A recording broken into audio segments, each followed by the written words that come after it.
नमः संस्कृताय। संस्कृत प्रभा चैनल पर आप सभी का हार्दिक अभिनंदन है। आज हम समास के भेदों पर जो चर्चा कर रहे थे उसमें द्वंद्व समास पर चर्चा करेंगे। तो उससे पहले हमने द्विगु समास को लिया था, क्योंकि तत्पुरुष के ही भेद कर्मधारय और द्विगु को माना जाता है। जो द्वंद्व समास है वो किसी का भेद नहीं है, स्वतंत्र समास है। तो द्वंद्व समास का जो मुख्य सूत्र है पाणिनि व्याकरण में वह है चार्थे द्वंद्वः। क्या सूत्र है? चार्थे द्वंद्वः, च अर्थे द्वंद्वः।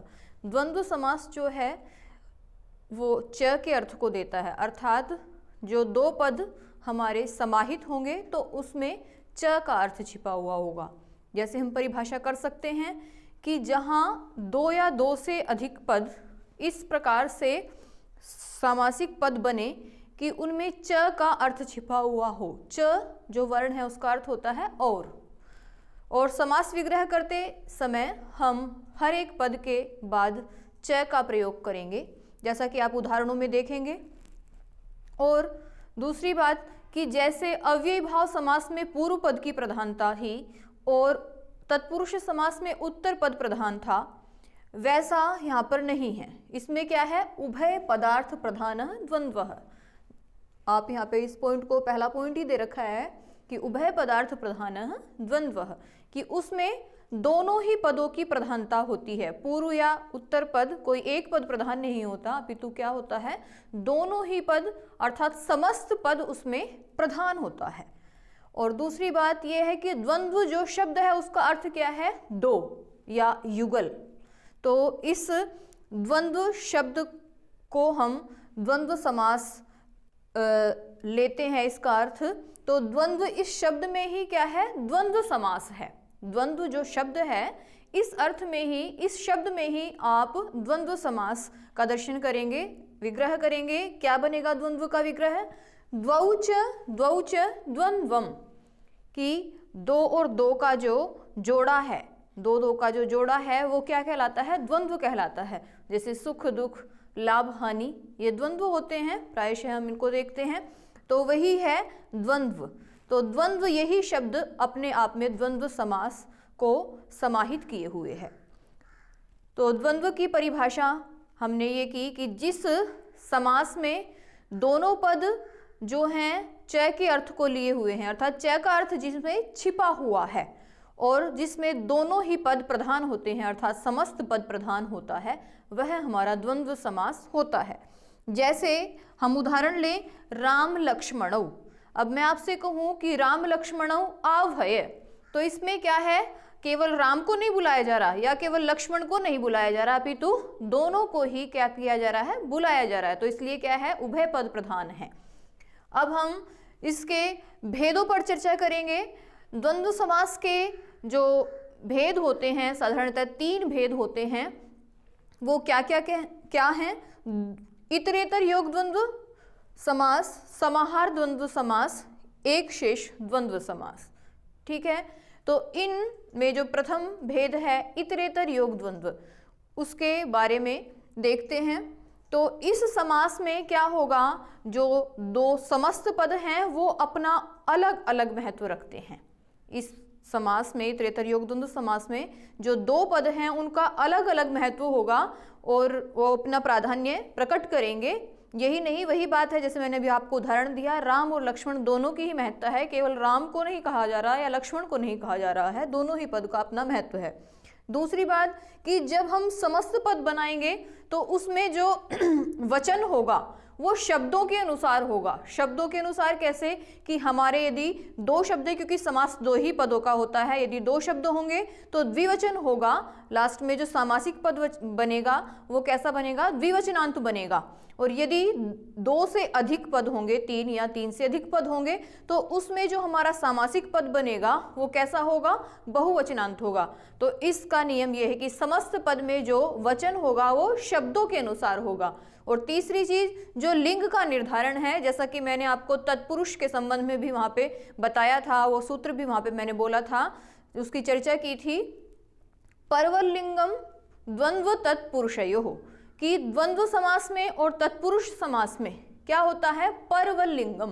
परवल, पर किसको कहते हैं, बाद वाले को, पूर्व पद और पर उत्तर पद, तो पर्वत, तो पर्वत पर वाले के समान, उत्तर वाले के समान ही क्या होता है, लिंग होता है। अब इस जो ये हमने 2 पॉइंट देखे हैं, इनके अनुसार हम उदाहरण लेते हैं। जैसे हम लेते हैं राम सीते,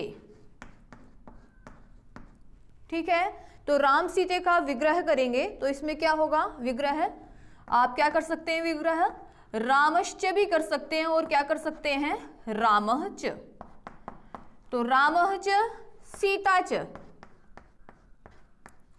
रामः च सीता च, ये हमारा समास विग्रह हुआ। और इसका जो सामासिक पद बनेगा वो क्या बनेगा, इन दोनों का सामासिक पद क्या बनेगा, राम सीते। तो समास में आए पद अपना अलग अलग महत्व रखते हैं, राम की भी प्राधान्य है, प्रधानता है, और सीता की भी प्रधानता है, ठीक है। दूसरी बात कि हमारा जो वचन होगा वो शब्दों के अनुसार होगा। शब्द कितने हैं, राम सीता, 2 शब्द हैं तो क्या है, द्विवचन होगा, ठीक। तो क्या बना द्विवचन में, सीता सीते, सीता का द्विवचन क्या होता है, सीते, तो सीते के अनुसार ही हमारा लिंग होगा। अब हमारा जो ये शब्द बना राम सीते, सामासिक पद, इसका कोई लिंग पूछे आपसे तो क्या बताएंगे आप, इसका लिंग, इसका लिंग होगा स्त्रीलिंग, क्योंकि हमने बताया कि उत्तरवर्ती जो पद होता है उसके अनुसार ही लिंग होता है। तो हमारा उत्तरवर्ती पद, उत्तर पद क्या है, सीता है, जो स्त्रीलिंग है, तो हमारा सामासिक पद का जो लिंग होगा वो क्या होगा, स्त्रीलिंग होगा। ऐसे ही आप और शब्द ले ले, राम लक्ष्मणौ,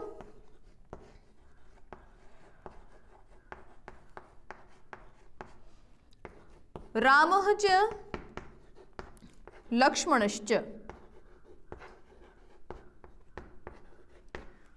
राम लक्ष्मणौ, यहाँ पे भी क्या है, 2 है पद, तो द्विवचन हुआ, लक्ष्मणौ, राम लक्ष्मणौ, और ये क्या है, समस्त पद क्या है, पुल्लिंग का है। यहाँ पे दोनों ही शब्द क्या है, पुल्लिंग के हैं, राम पुल्लिंग का है और लक्ष्मण भी पुल्लिंग का है। पर लास्ट में जो हमारा शब्द है, जैसे हमने सीता वाला उदाहरण देखा था, राम सीते, उसमें स्त्रीलिंग होगा सामासिक पद, और इसमें राम लक्ष्मणों में क्या होगा, सामासिक पद हमारा किस लिंग वाला होगा, पुल्लिंग वाला होगा। और इसी संबंध में हम 2-3 जो इसी से जुड़ी हुई समास से बातें हैं उनको और जान लेते हैं।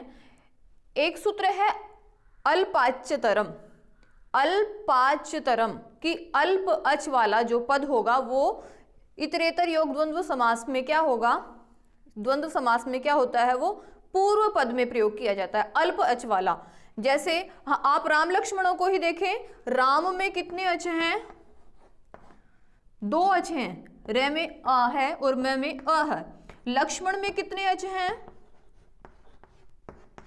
लक्ष्मण में ल, म का एक अ, क्षय में नहीं है क्योंकि वो हलंत है, और न, इसमें 3 अच हैं, राम में 2 अच हैं, लक्ष्मण में 3 अच हैं।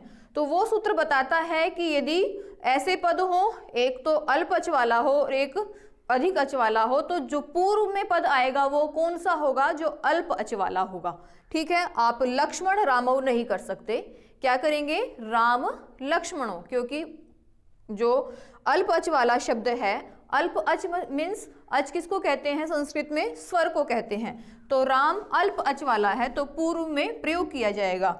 इसी प्रकार अजाद्यंतम, अजाद्यंतम जो सूत्र है वो कहता है कि अजादि, कोई शब्द ऐसा हो कि उसका प्रारंभ का जो वर्ण है वो क्या हो, अच हो, कोई भी अच हो, और अजाद्यंतम अंत में क्या हो, अकार वर्ण हो। जैसे आप एक उदाहरण लेंगे, अश्वरथौ,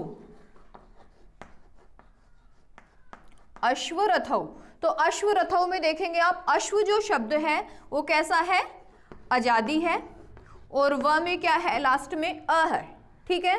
तो अजाद्यंतम सूत्र की शर्त यहाँ पे घटित होती है कि अश्वः च और रथः च, अश्वश्च रथश्च भी कर सकते हैं संधि युक्त पद करके। तो अश्वः च रथः च, यहाँ पे हमारा कौन सा सूत्र काम कर रहा है, अजाद्यंतम, कि कोई ऐसा शब्द हो जिसमें अच आदि में हो और लास्ट में क्या हो, वो अकार अंत वाला हो, तो वह में क्या है, अकार अंत में है, तो इसमें वही पूर्व पद में आएगा। जैसे अल्प अच वाला पूर्व पद में आएगा, ऐसे ही अजाद्यंतम से जो अच आदि वाला है और अकार अंत वाला है वो पूर्व में आएगा। और कुछ और दो नियम और हैं कि यदि हम किसी को क्या मानते हैं, अधिक पूज्य मानते हैं, ठीक है, तो उसमें वो पूर्व पद में आएगा। जैसे माता पितरौ आप देखते हैं ना, उदाहरण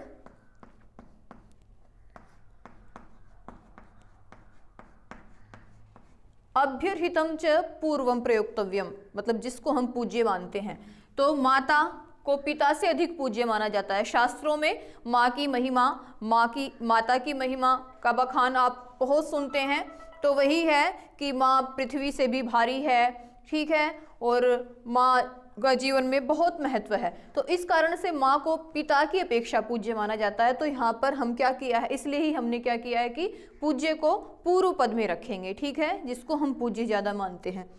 और ऐसे ही कि जैसे कई भाई हैं 2 3 4, तो उसमें जो ज्येष्ठ भाई होगा, बड़ा भाई होगा, तो वो पहला आएगा, उसका पूर्व पद में हम उसको रखेंगे। जैसे राम, लक्ष्मण, भरत, शत्रुघ्न, ठीक है, तो उसमें क्या है, राम का पूर्व प्रयोग होगा। जैसे युधिष्ठिर, भीम, अर्जुन, तो उसमें युधिष्ठिर का पूर्व प्रयोग होगा, ठीक है। तो ये इतरेतर योग द्वंद्व के संबंध में हमने कुछ बातें रखी और उदाहरण से भी समझा। सीबीएसई में 10th का जो बोर्ड है, उसमें बोर्ड का पेपर है, उसमें इतरेतर योग द्वंद्व को द्वंद्व समास के अंतर्गत लिया गया है और भेदों पर वहां पर चर्चा नहीं है कि द्वंद्व समास में इतरेतर योग द्वंद्व के उदाहरणों को ही पूछा जाएगा। तो आपने इस इतरेतर योग द्वंद्व समास को समझा। अब हम समाहार द्वंद्व समास पर चर्चा करेंगे।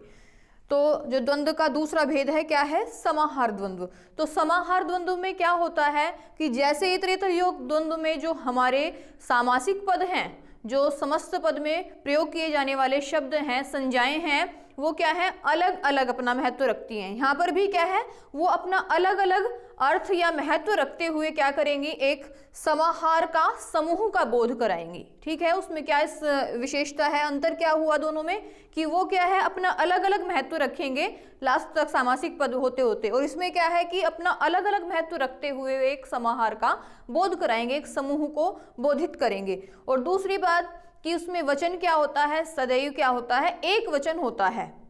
भले से हमारे 2 पद हैं, 3 है, बहुवचन जितने भी हैं, 2 से ज्यादा हैं, पर अंत में जो सामासिक पद में वचन बनेगा वो क्या होगा, एक वचन होगा। और क्या होगा, नपुंसकलिंग। जैसे हमारा वहां तो क्या था कि यदि हमारे शब्द दे रखे हैं स्त्रीलिंग का है, तो स्त्रीलिंग के अकॉर्डिंग हमारा वहां पे विभक्ति का प्रयोग होता है लास्ट में, द्विवचन, बहुवचन। और यहाँ पर क्या है कि सभी में क्या होगा, नपुंसकलिंग एक वचन रहेगा। उदाहरण देखते हैं, पाणिपादम।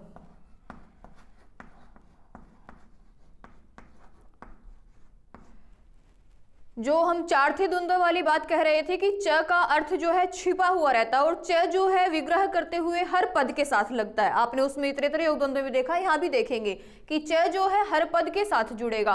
और यहाँ पे दूसरी चीज है कि समाहार शब्द भी, किसमें, समाहार द्वंद्व नाम है, तो समाहार शब्द इस समास में विग्रह करते समय हम जोड़ेंगे। जैसे पाणी च पादौ च एतेषां समाहारः।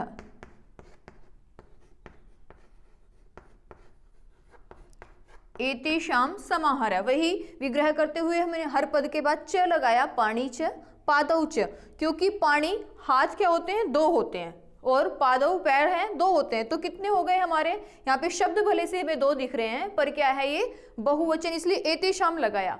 यदि 2 होंगे तो एतयोः या तयोः, यदि बहुवचन में होंगे तो एतेषां लगेगा समाहार शब्द के साथ।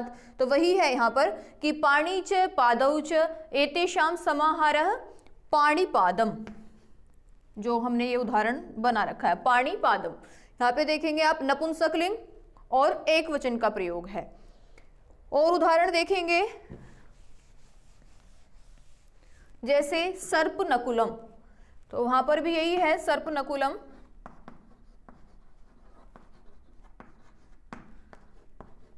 सर्पश्च, सर्पः च भी कर सकते हैं, नकुलश्च, ये क्या हो जाएगा, 2 है तो एतयोः समाहारः, एतयोः समाहारः। सर्पनकुलम। और आप और शब्द भी ऐसे ही अपने उदाहरण के रूप में आप सीख सकते हैं। और जो हमारे परीक्षाओं में जो परीक्षा उपयोगी और शब्द होते हैं, जैसे अहर्निशम। अहर्निशम में क्या है?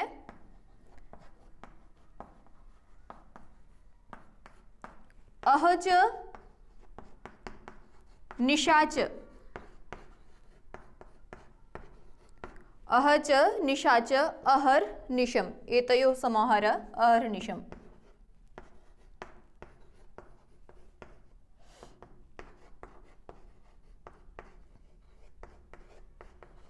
ऐसे ही शीतोष्णम, शीतम च उष्णम च एतयोः समाहारः शीतोष्णम। शीतम च उष्णम च एतयोः समाहारः शीतोष्णम। समाहार द्वंद्व के उदाहरणों को आपने देखा। अब एक शेष द्वंद्व पर चर्चा करते हैं। एक शेष द्वंद्व में क्या होगा कि दो या दो से अधिक प्रयोग जो है हम समास विग्रह करते समय प्रयोग करेंगे, क्योंकि समास में दो पदों का या उससे अधिक पदों का प्रयोग किया जाता है। परंतु जब सामासिक पद बनेगा, दो या दो से अधिक पदों में केवल क्या होगा? एक शेष। नाम से ही विदित है कि एक शेष रहेगा। जैसे आप देखें वृक्षाः, ये किस समास का उदाहरण है? यदि मैं इसके विच्छेद करूं तब पता चलेगा कि ये एक शेष का उदाहरण है, क्योंकि एक शब्द बचा हुआ है और वह भी क्या है? बहुवचन का है। तो वहां पर क्या है? जब विग्रह करेंगे तो बहुवचन के 3 शब्द होने चाहिए। तो क्या होगा? वृक्षश्च, वृक्षश्च, वृक्षश्च। क्योंकि हमारे 3 शब्द थे इसलिए क्या हुआ? वृक्षः। और यदि वृक्षौ उदाहरण आता है तो क्या होगा विग्रह? वृक्षश्च, वृक्षश्च, वृक्षौ। अब आप देखें, जैसे दे रखा हो बालौ, बालौ, बालकौ। तो बालौ, तो इसका विग्रह क्या होगा? द्विवचन का है तो 2 बार विग्रह करेंगे। बालः च, बालः च। ये समाहार द्वंद्व में है। विग्रह क्या होगा? बालः च, बालः च, बालौ। और इसके संबंध में 2 बातें और हैं विशेष, कि यदि आपको क्या है, एक तो कोई संज्ञा शब्द है और एक है कोई सर्वनाम शब्द। जैसे रामश्च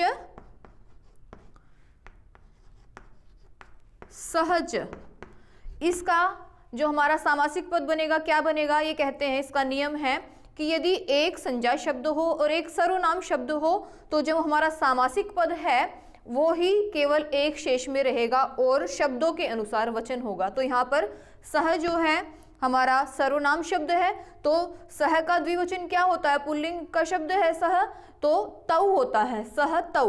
तो सामासिक पद क्या बनेगा? रामश्च सहच तौ। ठीक है, रामश्च सहच तौ। ऐसे ही यदि सारे ही सर्वनाम पद हों, इसमें तो क्या है, एक तो है हमारा संज्ञा पद, एक है सर्वनाम पद, तो हमारा एक शेष जो बचेगा वो सर्वनाम पद बचेगा। ठीक है, और शब्दों के अनुसार लिंग वचन होगा। यदि सारे ही सर्वनाम पद हों, जैसे सहच, तच्च और साच, ये विग्रह है और इसका समस्त पद क्या बनेगा? इसका बनेगा साते ताहा। क्यों बना ताहा? ताहा इसलिए बना कि इसमें सर्वनाम पदों में ये नियम लगता है कि जो शब्द अंत में होगा, यदि वो स्त्रीलिंग का है तो उसके अकॉर्डिंग ही, यदि 3 है तो बहुवचन होगा। तो सा हमारा स्त्रीलिंग का है, उसका बहुवचन क्या होगा? सा ते ताहा। क्योंकि 3 है तो बहुवचन होगा, तो सा ते ताहा। अंत वाले के अनुसार ही हमारा सामासिक पद बनेगा, जो एक शेष में रहेगा, एक अकेला रहेगा तो वो अंत वाला पद रहेगा। उसके अनुसार ही हम वहाँ पर जितने शब्द होंगे उसके अनुसार वहाँ पर हम वचन का प्रयोग करेंगे। ठीक है, तो हमने एक शेष द्वंद्व को आपने समझा, द्वंद्व समास के भेदों में तीनों ही भेदों को समझा। तो इसमें जो हमारे मेन पॉइंट्स हैं वो क्या हैं कि इसमें च का अर्थ छिपा हुआ होता है 2 पदों के बीच में, और समास विग्रह करते समय हम च शब्द को हर एक शब्द के बाद प्रयोग करते हैं, च वर्ण को, और दोनों ही पदों की प्रधानता होती है। ऐसा नहीं है कि पूर्व पद प्रधान हो या उत्तर पद प्रधान हो, और द्वंद्व का अर्थ ही जो है वो क्या है, द्वंद्व समास है। जो हम विग्रह करते हैं तो उसी में द्वंद्व शब्द में ही क्या छिपा हुआ है, द्वंद्व समास छिपा हुआ है। और इतरेतर, समाहार, समाहार में आप समाहार शब्द को देखेंगे, ठीक है। एक शेष में क्या देखेंगे आप, आपको एक ही शब्द वहां पर शेष मिलेगा। तो ये हमने द्वंद्व समास की चर्चा की।